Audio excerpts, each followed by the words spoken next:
Politisi Ryu Hyojong membuat kontroversi lagi usai posting foto Jungkook BTS untuk Tattoo Egg.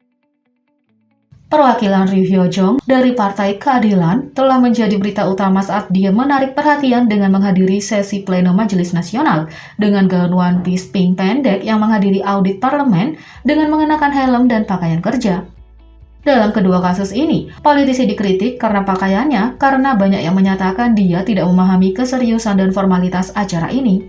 Baru-baru ini, Ryu Hyojong menjadi berita utama saat dia memposting berbagai foto Jungkook BTS di media sosialnya bersamaan dengan pengumuman berita penyusunan Tattoo Egg. Pada tanggal 8 Juni, politisi tersebut menulis artikel panjang yang dimulai dengan pernyataan, "Lepaskan perban BTS," dan melanjutkan menulis, "Pernahkah Anda melihat perban dan plester di tubuh selebriti favorit Anda? Pemandangan mengerikan ini dan sering terlihat di siaran Korea kami, dibuat oleh aturan stasiun untuk menyembunyikan tato." Politisi tersebut menjelaskan peraturan saat ini di Korea yang mengharuskan stasiun penyiaran untuk menyembunyikan tato dengan metode yang berbeda karena pemerintah Korea telah lama mengklaim bahwa tato merusak moral etika dan menyebabkan ketidaknyamanan. Ini membawa efek buruk bagi pemirsa muda. Politisi itu mengkritik kepercayaan dan ideologi pemerintah Korea tentang tato dan mengatakan itu merusak kebebasan berekspresi artistik. Ryu Hyojong mengkritik, "Sistemnya tidak mengikuti perubahan di dunia yang sekarang menghormati individualitas dan kreativitas individu. Lukisan indah dan kata-kata indah pada tato yang umum di sekitar kita adalah ilegal di Korea.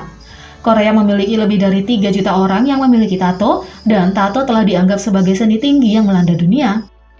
Bahkan seniman tato domestik dihormati sebagai seniman luar biasa di panggung dunia, tetapi Korea hanya mengabaikannya." Ryu Hyojong juga menyatakan bahwa tato yang bekerja di Korea Selatan tidak dilindungi oleh undang-undang perburuhan dan pendapatan mereka atau aktivitas ekonomi apapun dari para pembuat tato tidak dapat dikenakan pajak karena itu ilegal. Politisi tersebut mengumumkan rancangan undang-undang bisnis tato dan menyatakan, mendefinisikan undang-undang tato akan memungkinkan pemerintah untuk mengatur industri yang lebih baik dengan menetapkan persyaratan untuk mengeluarkan lisensi untuk salon tato. Ini juga akan memungkinkan hanya seniman tato yang terampil dan memenuhi syarat untuk menjalankan bisnis.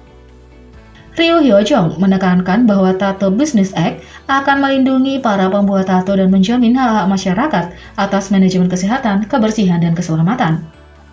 Namun, bertentangan dengan niat postingannya, ada kritik bahwa dia menggunakan BTS untuk pengaruh.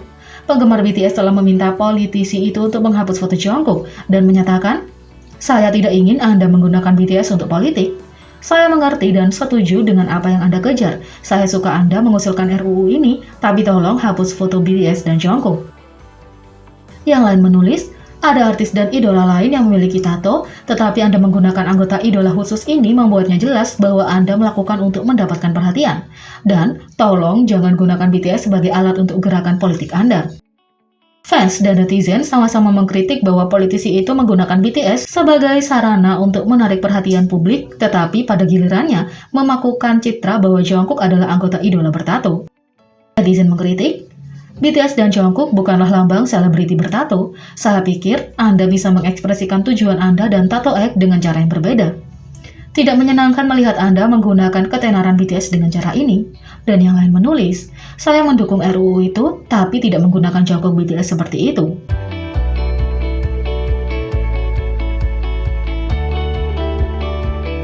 Yang kedua, Hype akhirnya membuat langkah untuk merek dagang frasa, Borahae.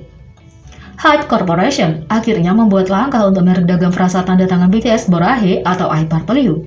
Bladder News melaporkan pada 8 Juni bahwa Hype mengajukan aplikasi merek dagang untuk frasa Borahae ke kantor kekayaan intelektual Korea pada 4 Juni. Borahae adalah kata baru yang digunakan oleh BTS setelah anggota V membuat frasa tersebut pada tahun 2016. V pertama kali memperkenalkan frasa tersebut kepada penggemar BTS dan memiliki makna, "Mari saling percaya dan mencintai sampai akhir," seperti warnanya, ungu yang merupakan warna terakhir dari pelangi. Sejak itu, Borahae telah populer di kalangan ARMY di seluruh dunia dan telah digunakan sebagai ekspresi simbolis yang mengacu pada BTS. Ini berkembang lebih dari sekedar frasa simbolis, seperti yang telah digunakan dalam pemasaran resmi yang berkaitan dengan BTS. Namun, satu perusahaan kuku kecantikan Lalalis mengajukan merek dagang Borahae pada bulan September tahun lalu. Membanjirnya permintaan pembatalan merek di buku tamu website perusahaan. Ada lebih dari 4.000 permintaan pembatalan aplikasi merek dagang, dengan beberapa penggemar dilaporkan mengajukan keluhan ke kantor kekayaan intelektual Korea secara langsung meminta mereka untuk menangguhkan aplikasi merek dagang. Pada akhirnya pada tanggal 31 Mei, Lalalis mengumumkan melalui situs web mereka bahwa mereka telah membatalkan aplikasi mereka ke merek dagang Borahae.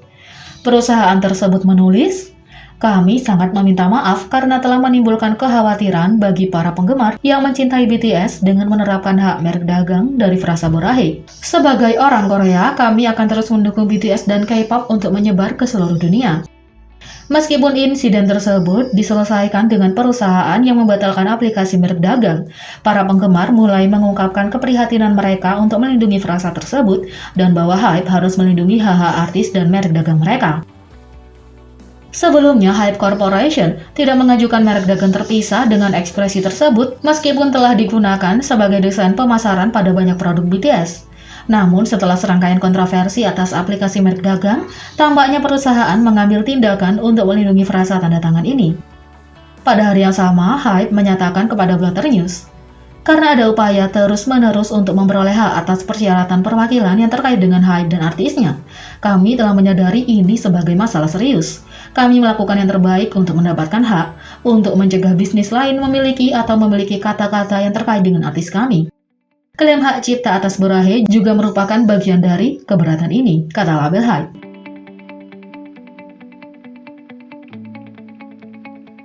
Yang ketiga, Stigma, V BTS mencapai nomor 1 di chart penjualan lagu digital, memberikan V rekor baru di antara idola K-pop.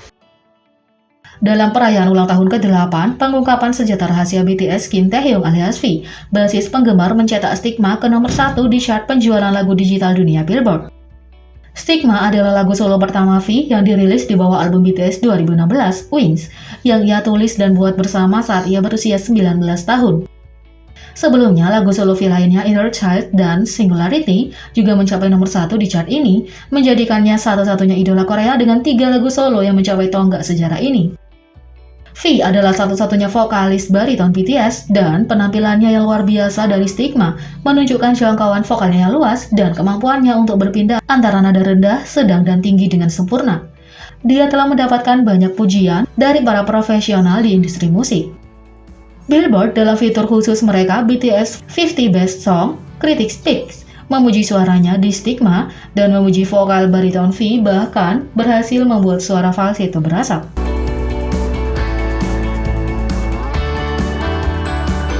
Jadi, bagaimana menurut kalian tentang ini? Beri komentar di bawah. Klik subscribe, like, share, dan ketik lonceng. Mari kita sama-sama jadikan channel ini berguna bagi K-popers Indonesia. Sekian video kali ini, sampai jumpa lagi.